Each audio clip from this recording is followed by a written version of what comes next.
అందరికీ నమస్కారం. Welcome to Telugu wallet. Tollywood ఇండస్ట్రీలో తనకంటూ ఓ గుర్తింపు తెచ్చుకున్నాడు సాయాజీ షిండే.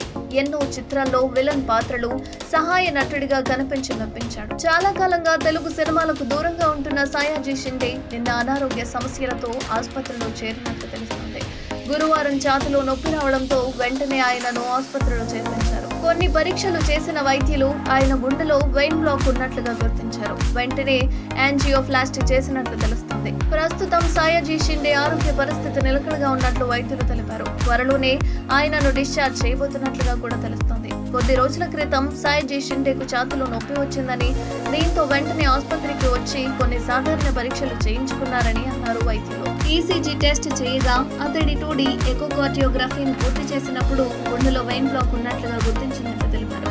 ఆ తర్వాత నిన్న మరోసారి ఛాతీలో నొప్పి రావడంతో వెంటనే అతడికి యాంజియోప్లాస్టీ చేశామని, ప్రస్తుతం అతడి పరిస్థితి బాగానే ఉందని, మరో 2 రోజుల్లో డిశ్చార్జ్ కూడా చేస్తామని వైద్యులు తెలిపారు. ఈ విషయం తెలుసుకున్న అభిమానులు సాయాజీ షిండే త్వరగా కోలుకోవాలంటూ ప్రార్థన చేస్తున్నారు. మరిన్ని అప్డేట్స్ కోసం చూస్తూనే ఉండండి తెలుగు వాలెట్.